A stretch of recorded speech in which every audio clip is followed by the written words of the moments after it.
Hello and welcome to the news at 10 on Nta News24. We're live in Abuja. I am Dennis Adegunloye. Thank you for joining us. Let's begin with the headlines.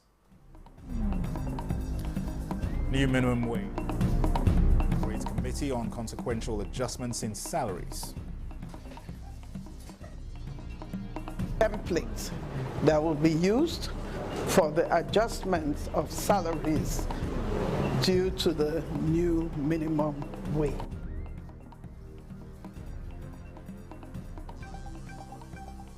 Vice President Kashim Shatima takes message of hope to internally displaced persons camp in Niger State.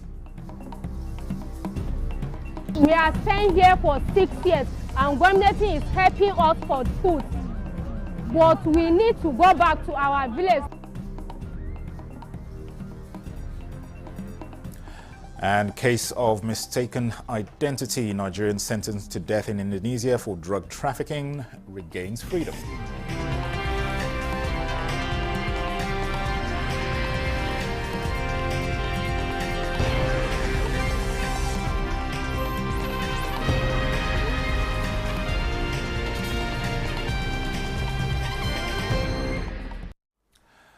To kickstart the implementation of the new National Minimum Wage Act 2024, the federal government has constituted a committee on consequential adjustments in salaries to be chaired by the head of the Civil Service of the Federation.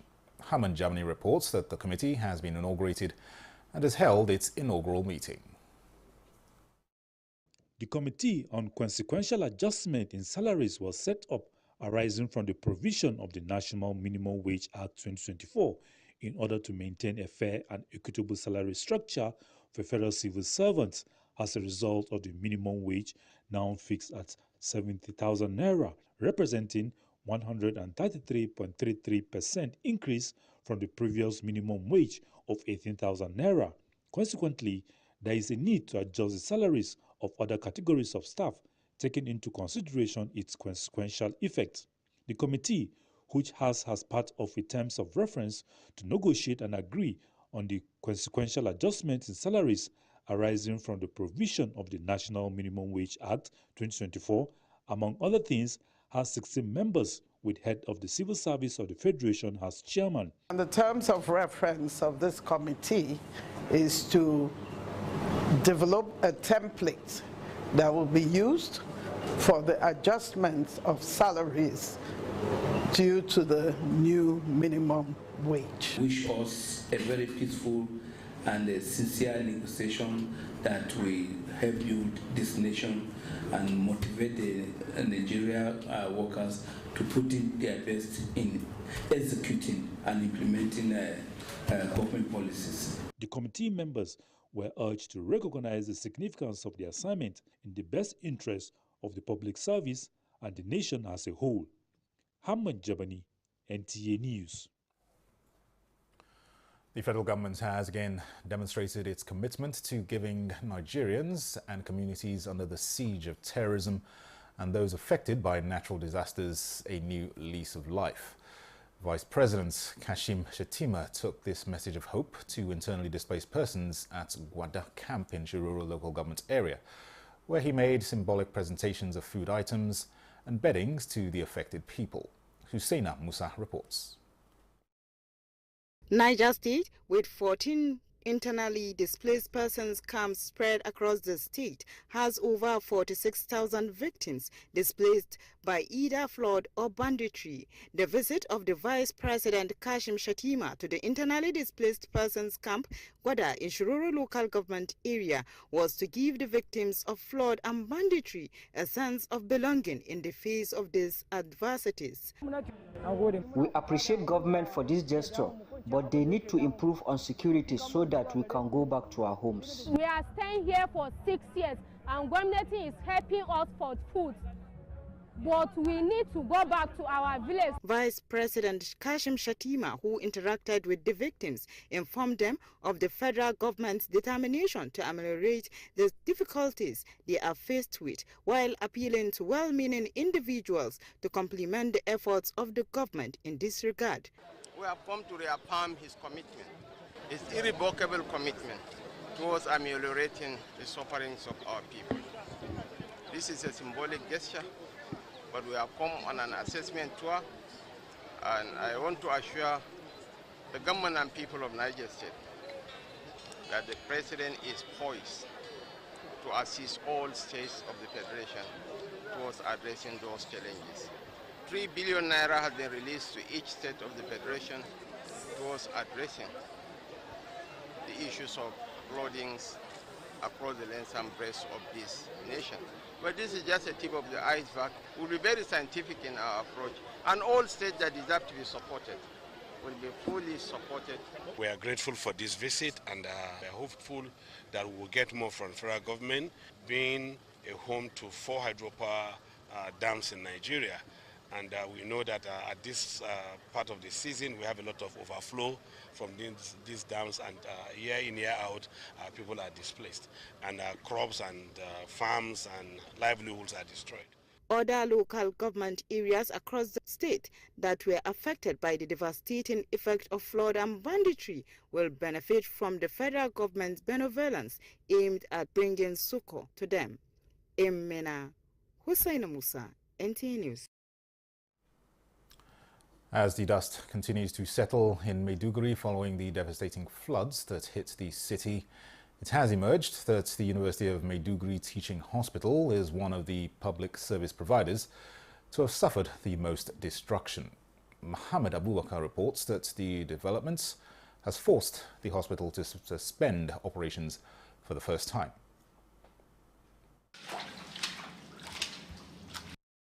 Of the 14 specialized centers that made up the teaching hospital a referral point within and outside the shores of Nigeria, none of them was spared the destruction brought by the ravaging flood, as all the equipment therein were submerged for about 3 days. The hardest hit among the centers was that of cancer treatment, considered one of the most equipped in the West African sub-region that houses equipment valued at billions of naira.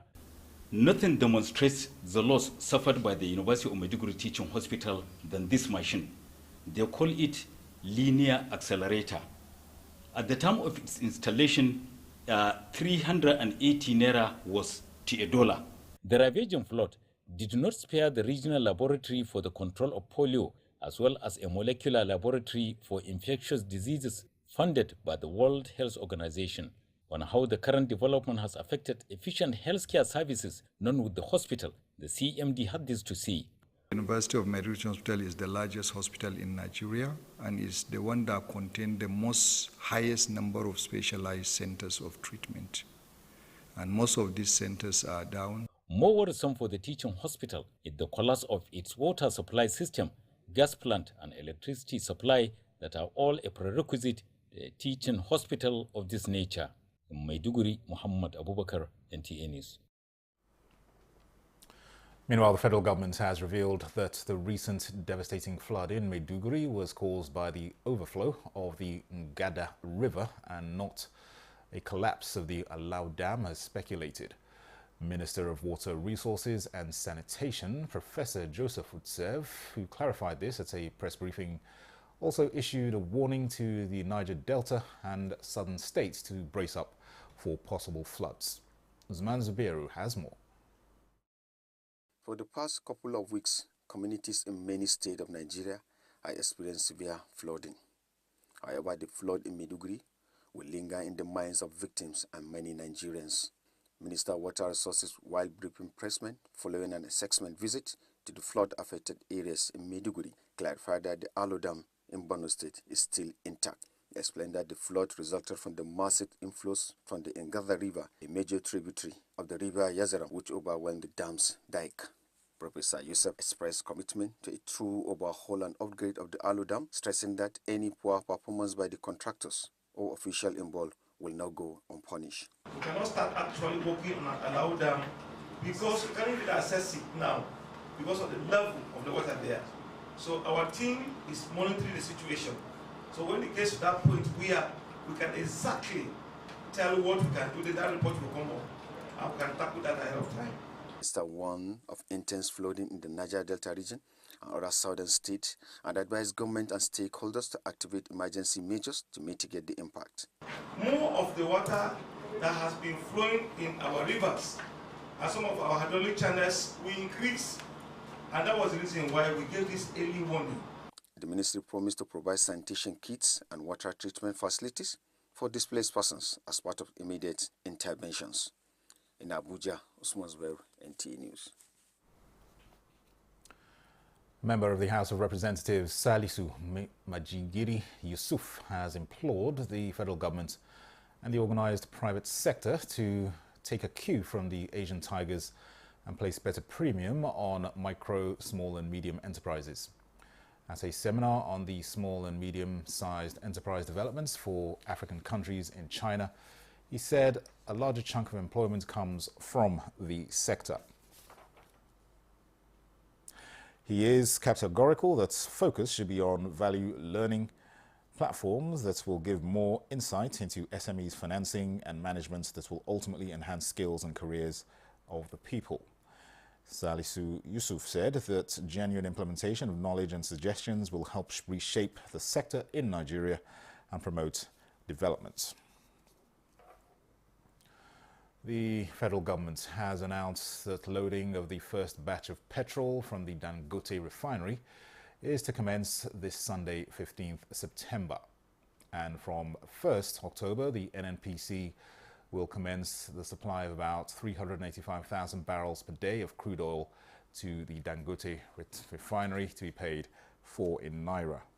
Chairman of the Federal Inland Revenue Service, Zach Adediji, who made this known for the Implementation Committee, which is chaired by the Minister of Finance, has also allayed fears that refined crude from Dangote is being boycotted by marketers, saying that the NNPC will henceforth buy directly from Dangote and sell to marketers for onward distribution.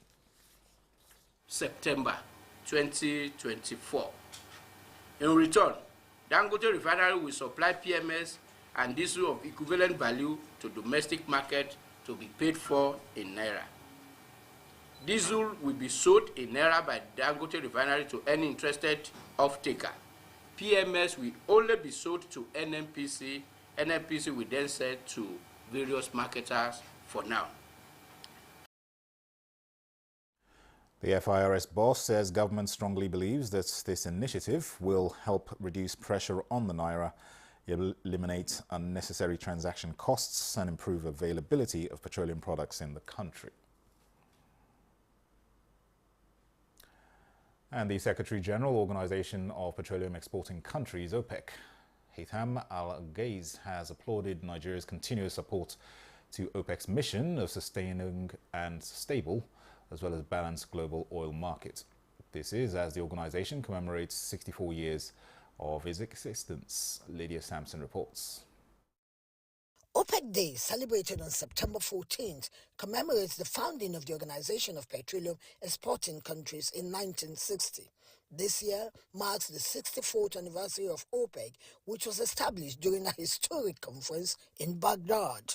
This special occasion today is a time to honor the efforts of all those who have worked so hard throughout our history to make OPEC a resounding success, including many Nigerians. We must recognize the immense contributions of Nigeria and all our member countries. That includes heads of states and government, ministers, governors and national representatives. He says, though OPEC has evolved significantly over the decades in adapting to various global economic challenges and changes in the energy landscape, OPEC remains committed to its founding principles as a global advocate for multilateral cooperation.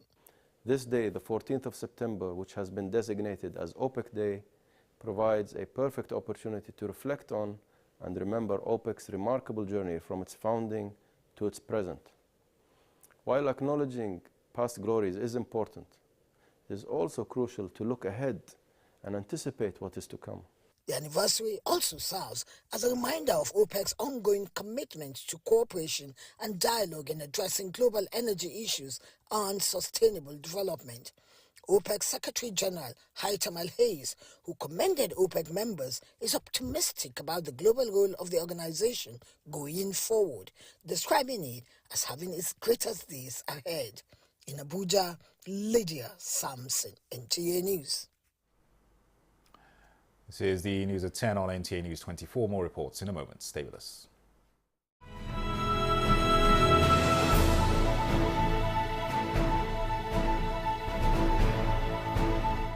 from the creeks of the Niger Delta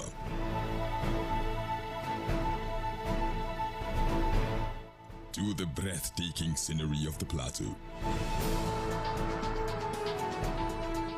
In noonday and nighttime, we set out to bring to you captivating stories that evoke your emotions.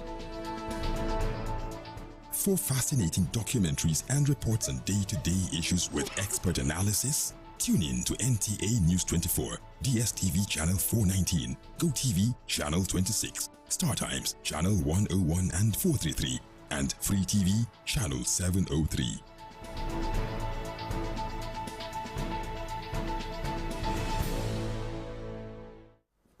Welcome back. The World Bank is assessing the impact of its intervention projects under the Nigeria Electrification Project, which seeks to provide electricity to unserved and underserved communities.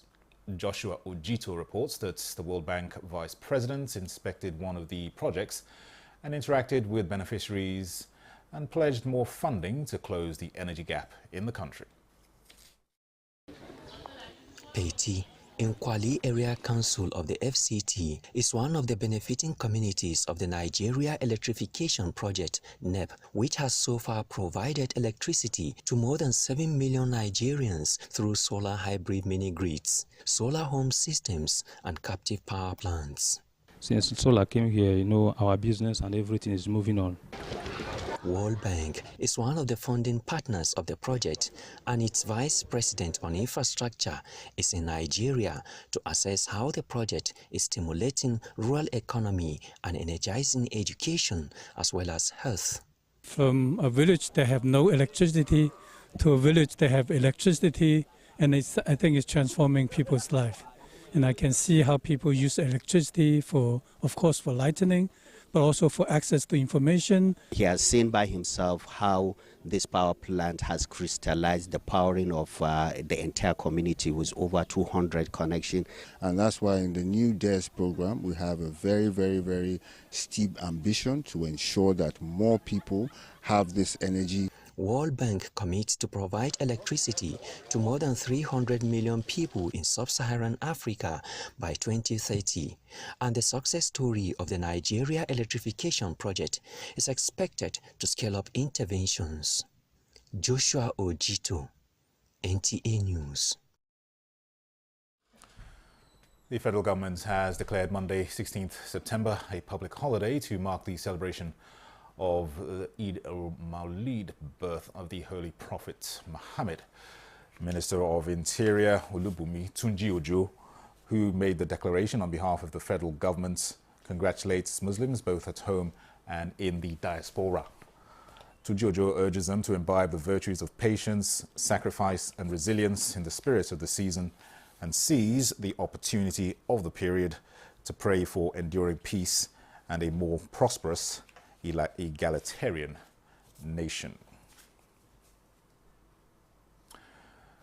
The Civil Defense, the Correctional Fire and Immigration Services Board has approved the promotion of 20,867 senior officers from the various paramilitary agencies under the Ministry of Interior.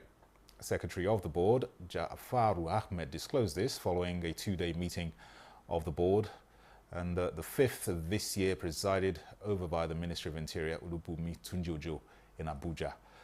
The promotions, according to Ahmed, cut across multiple ranks, including inspector, assistant superintendent, controllers, comptrollers, and commandants in the Nigeria Correctional Service, Nigeria Immigration Service, Federal Fire Service, and the Nigeria Security and Civil Defense Corps.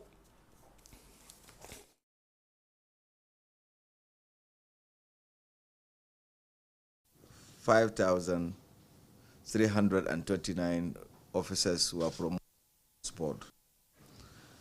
The Nigeria Immigration Service, 112 officers were promoted across board.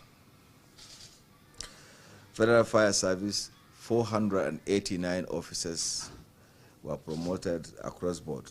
In the Nigerian Security and Civil Defense, 9,937 officers were also promoted, bringing the total to 20,805 1967. Other approvals, he says, include a new scheme of service for the Federal Fire Service and a training curriculum for its training institutions.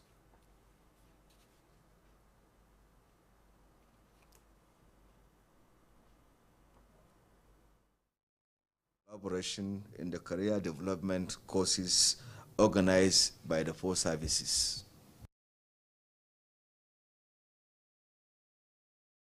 The board urges beneficiaries to view their promotions as an opportunity for improved service to the nation. Meanwhile, the Controller General Nigeria Customs Service, Adewale Adeni, says that the service will continue to invest in human capital development based on its quest to achieve its mandate of trade facilitation, the fight against smuggling and protection of borders. He says the success of the service will be determined by the competence of officers who execute its plans. While decorating some newly promoted officers, the chief custodian of Nigerian borders emphasized that various reforms within the service are yielding expected results. The service is on the course of a kind of transition from one generation of officers to another. To the younger generations of officers, I would want to assure you that there is no cause for alarm for a number of reasons. First, these sets of officers that we have elevated have been selected very carefully on the basis of merit. I want to assure you that these are officers with proven integrity. These are officers that have shown competence, diligence, and commitment in their approach to their work and responsibility. So there is going to be a rich depth of people that can give you inspiration for what you do. Our proposals in the immediate past. Perhaps, if not for your spirit of fairness and equity, some of us will not be standing here today celebrating the appointment of these ranks.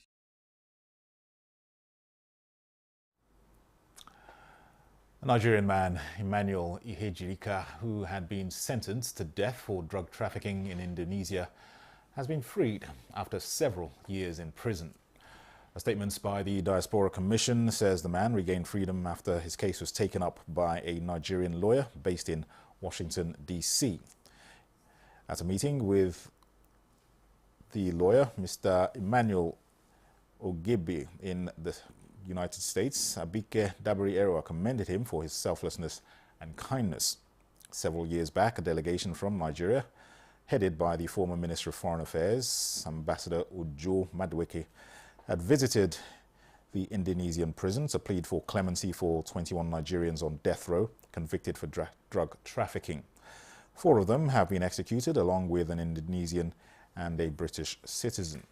Ihejirika's case appeared to be one of those of mistaken identity, which the lawyer proved to get him finally freed from prison.